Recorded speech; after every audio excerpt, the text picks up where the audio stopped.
시청자 여러분 안녕하십니까. 시선집중 파워인터뷰의 노영원입니다. 안녕하세요. 박희정입니다. 네, 오늘은 더불어민주당 오재세 충북도당위원장님을 모셨습니다. 안녕하십니까? 네, 안녕하십니까?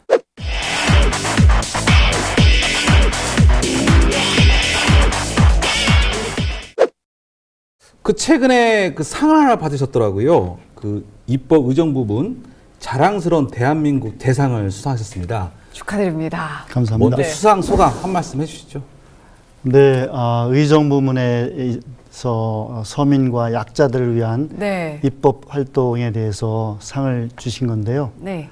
네, 제가 입법한 중에서 기초노인연금법 그리고 가습기 살균제 피해자들에 대한 징벌적 손해배상 책임을 물리는 제조물 책임법 또 장애인 복지법 그런 법들 대표 발의해서 제정한 것에 대해서 좋은 평가를 해주신 것 같습니다. 감사드립니다.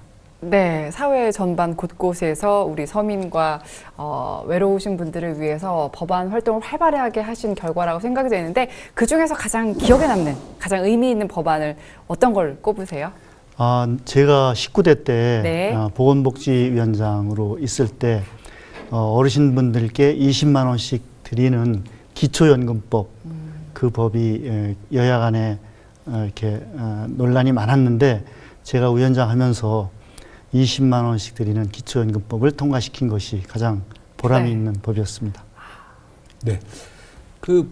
지금 이제 의원님이 발의한 법안을 보면 복지 분야가 참 많아요. 근데 제가 아는 의원님의 이제 과거 이제 이력을 보면 전형적인 행정 관료셨거든요. 요 청주 부시장도 하시고 인천 부시장도 하셨고 어떻게 보면 행정자치위원회 쪽이 저는 의원님이 갈 길이 아닌가 봤는데 계속 복지 쪽에 관심을 많이 갖더라고요. 근데 유독 복지 분야에 관심을 갖는 이유가 뭡니까? 제가 국회의원 하면서 경제 분야에 위원을 한 8년 했고 기획재정위원회 그 다음에 보건복지위원장으로 제가 갔습니다.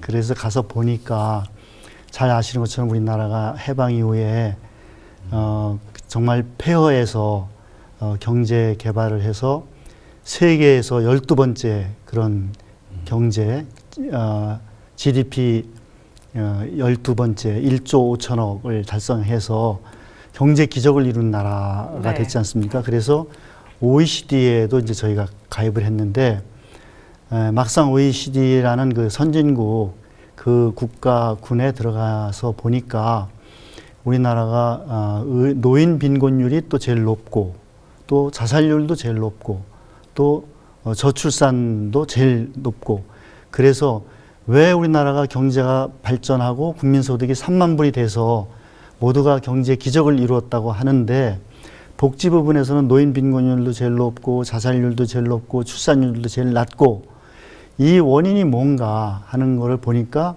결국은 경제가 성장했지만 부의 양극화가 또 심화된 게 아닌가. 그리고 미처 복지를 준비하지 못해서 어르신분들이나 노인분들이나 또 젊은이들 출산율도 낮아진 게 아닌가. 그래서 이제는 경제 발전에 함께 어려운 분들도 함께 잘 사는 그런 다 같이 잘 사는 복지가 필요하겠다.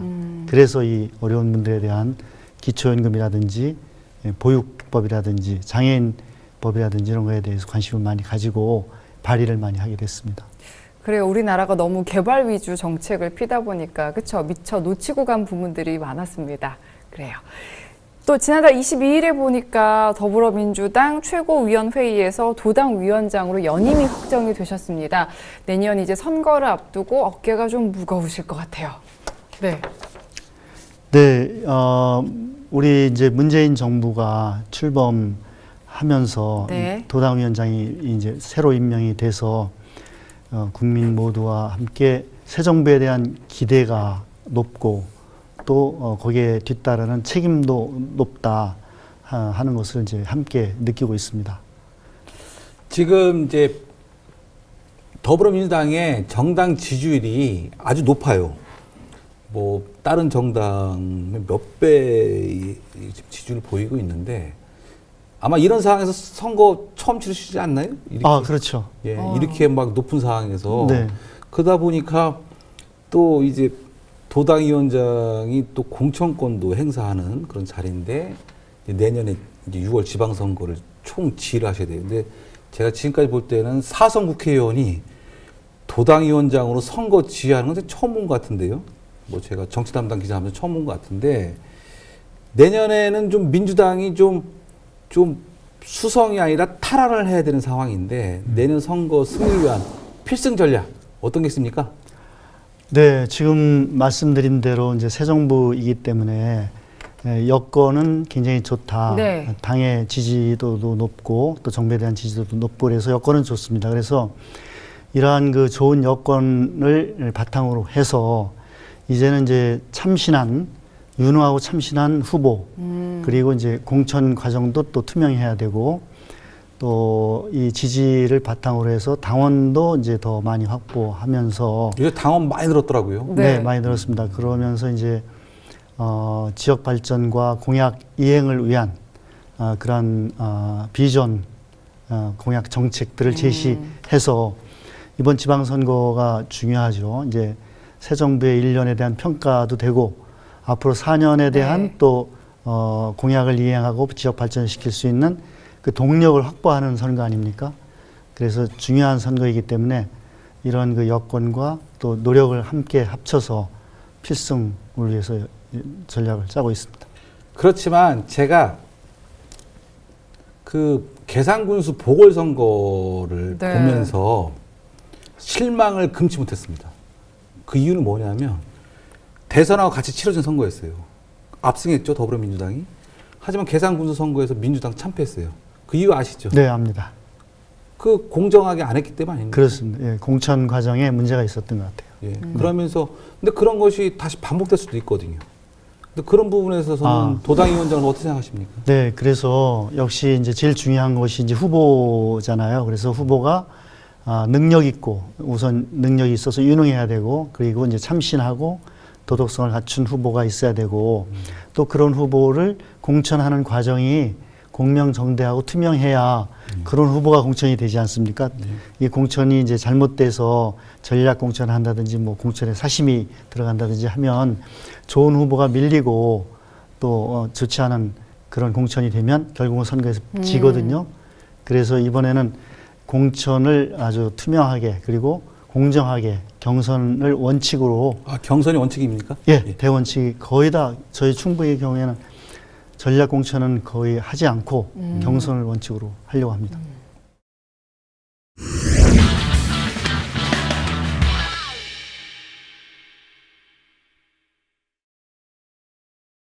시선집중 파워 인터뷰 더불어민주당 오재세 도당위원장님과 함께하고 있습니다.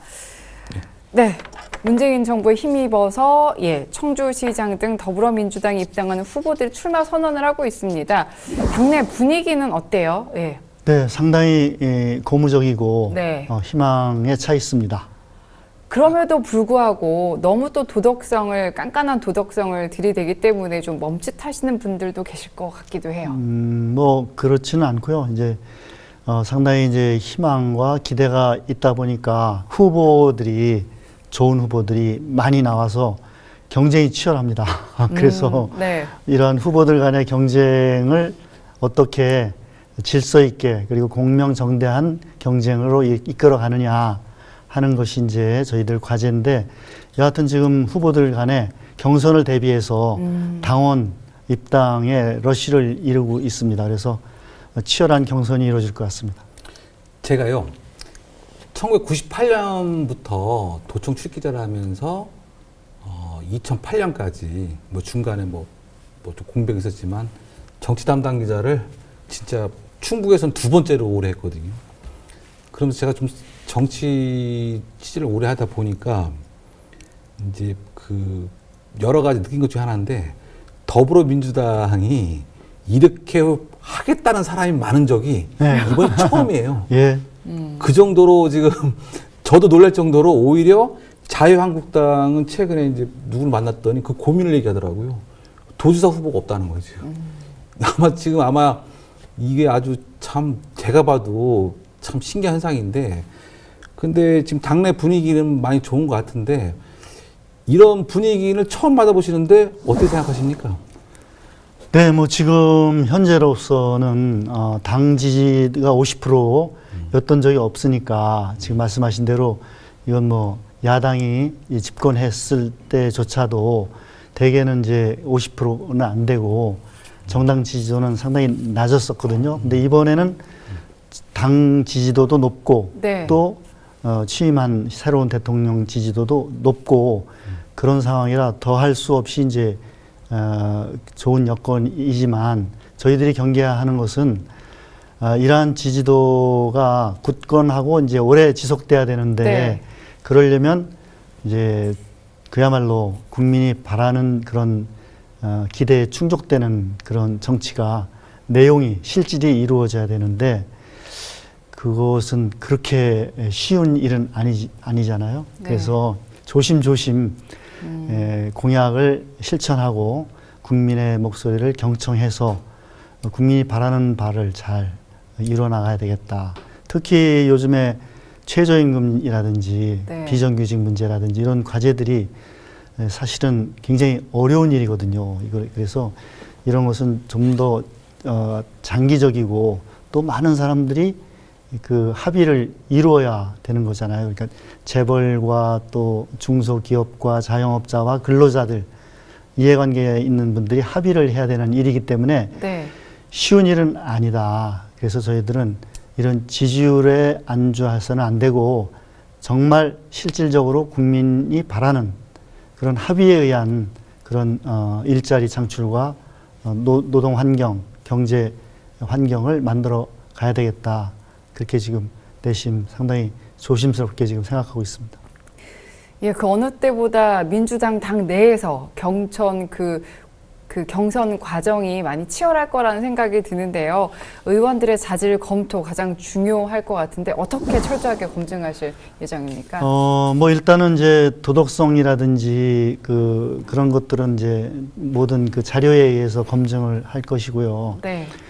그리고 이제 경선 과정을 통해서 당원들과 시민들의 뜻이 반영이 돼서 그분들로 하여금 선택할 수 있는 기회를 충분히 드리고 그리고 각자 후보들의 능력 검증에 있어서는 토론회도 많이 해서 정말 실질적인 능력과 정책 비전을 갖추고 있는지 하는 것에 대한 검증도 해서 정말 좋은 후보를 공천하려고 합니다. 네. 이제 지방선거가 또 우리 의원님한테도 상당히 중요한 그 의미를 갖는 게 도지사 출마 선언하셨잖아요. 네. 그리고 또 경선까지 하시겠다. 네. 필요하면. 네. 네.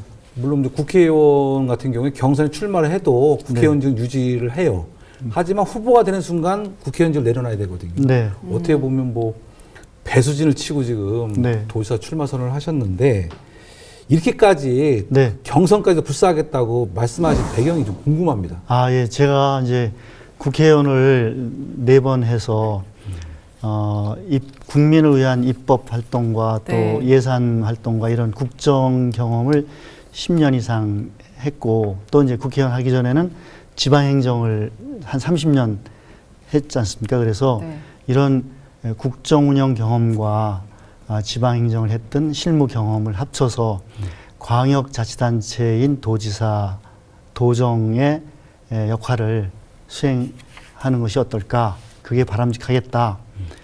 정치와 행정을 합쳐서 도지사라는 자리가 정치력과 행정력이 다 필요한 자리잖아요. 그래서 저의 이런 경험을 가지고 도정의 책임을 맡아서 열심히 하는 것이 저의 소명이 아닌가. 저는 또 그런 생각이 들어서. 근데 추가 질문 드리면요. 네. 지금까지 도지사 후보를 더불어민주당에서 뭐 예전에 열린우리당이 됐든 뭐 통합 민주당이 됐든 거쳐오면서 지금까지 도지사 경선을 해본 적이 없어요. 예. 왜냐하면 그 경선이 되면 충북 전체를 상대로 맞아. 후보를 하다 보니까 예. 과열 경쟁도 벌어졌거든요. 예. 근데 경선이 꼭 필요하다고 보십니까? 그래서 제가 이제 지금 말씀드린 대로 광역자치단체인 도지사의 역할을 정치와 행정을 같이 합쳐서 수행하면서 이제 지역 발전에 기여해야 되겠다 이렇게 생각하고 있는데 네. 지금 이시종 지사님께서 8년간 네. 잘 역임을 하셨는데 이시종 지사님께서 이제 3선을 꼭 하시겠다 그렇게 말씀하시면 이제 불가피하게 저와 경선이 될 수밖에 없지 않겠는가 이런 생각을 하는데 아직까지는 뭐 도지사 경선을 해본 적은 없죠 우리 도에서. 그래서 이번에 과연 이제 경선까지 갈까 그렇지 않으면 그 이전에 어떤 질서랄까 뭐가 사전에 조율이 있을 이루어질까 하는 거는 아직은 뭐 예측하기 어렵습니다. 잘하고 계신데 삼선까지 가시고 그 후에 또 도지사에 도전하실 수도 있잖아요. 굳이 지금이어야 하는 이유가 궁금합니다. 예. 네, 도정이라는 것이 굉장히 사실은 책임이 크고 저는 어려운 자리다 그렇게 생각하는데 이시종 지사님께서 이제 8년간 우리 네. 충북을 이끌어 오셨는데 굉장히 열심히 하시고 잘 하셨잖아요.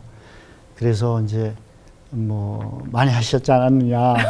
근데 두 분이 제가 볼 때는 뭐 저는 이제 지사님도 오랫동안 봤고 의원님도 오랫동안 옆에서 보고 느낀 건데 캐릭터가 많이 틀리세요. 그러신가요? 많이 저는 제가 같다고 말씀하실 줄 알았는데. 아니 근데 두 분이 물론 둘 다 우리나라 최고의 대학을 나왔고 다 고시를 패스하셨고 두 분 다 행정관료로 아주 성공한 케이스들이죠 다. 그런데 어쨌든 두 분이 둘 다 이렇게 그 선거에서 맞붙는 모습이 이렇게 연상이 쉽게 안 돼요. 그런데 제가 볼 때는 그 본인이 나는 도지사를 하면 이거는 좀 참 잘할 수 있다.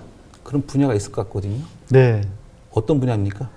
예, 제가 이제 정치를 14년을 했어요. 그래서 어떤 일이든지 10년을 하면 이제 전문가가 된다고 하잖아요. 그러니까 제가 어려운 정치를 14년을 하다 보니까 정치라는 게 뭐구나. 이게 국민의 정말 필요한 것을 충족시키는 게 정치구나. 그리고 나라의 발전이 정치에 달려 있다. 정치의 중요성도 제가 많이 느끼고 있습니다. 네. 그래서 그런 정치의 어떤 그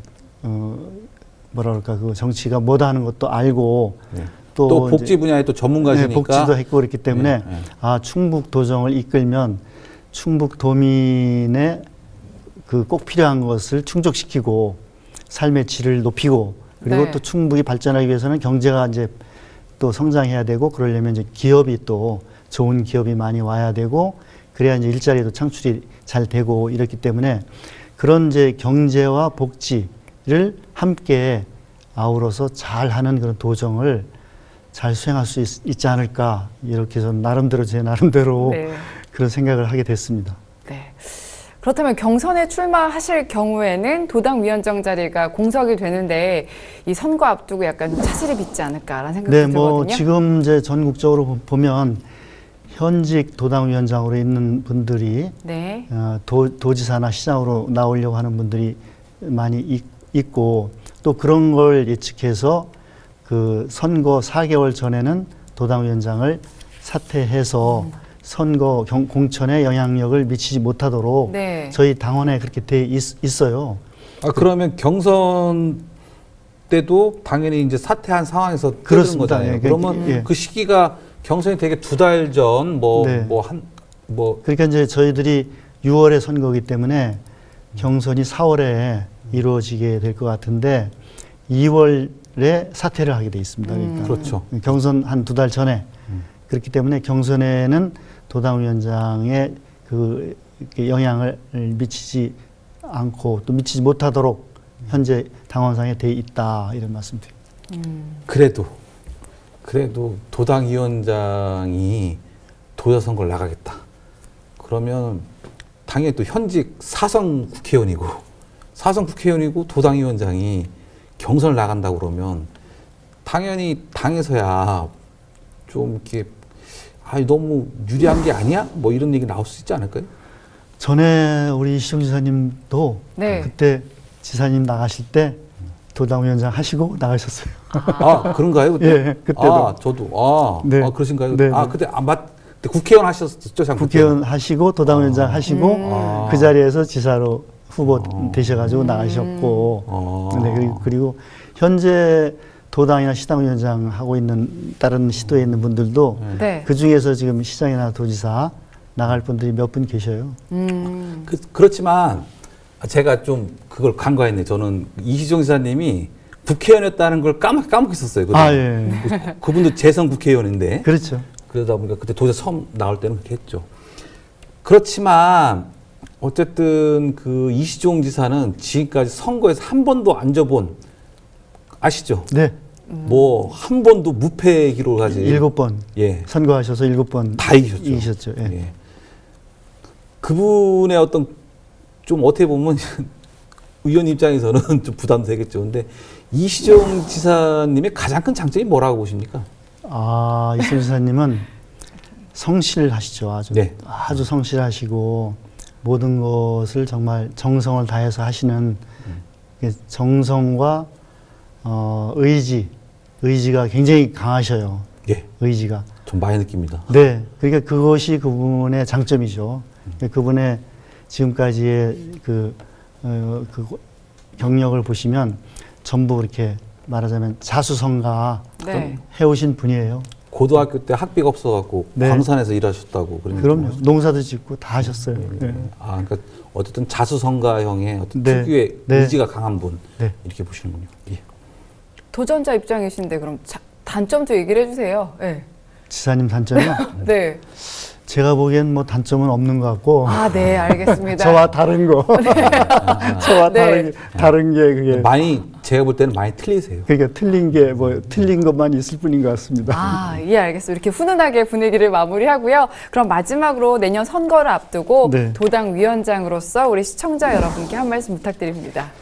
네, 내년 선거는 정말 이제 문재인 정부의 1년을 결산하는 그런 선거이자 남은 4년을 네.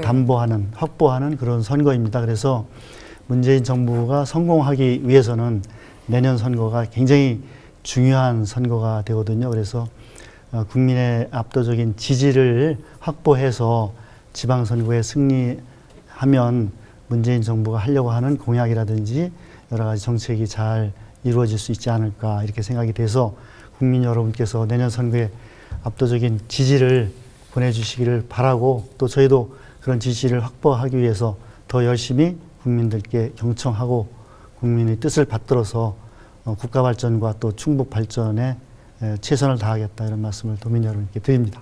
네, 오늘 말씀 고맙습니다. 네, 감사합니다. 시선집중 파워 인터뷰 더불어민주당 오재세 도당 위원장님과 함께했습니다. 저희는 다음 이 시간에 다시 찾아뵙겠습니다. 네, 시청해주신 여러분 고맙습니다.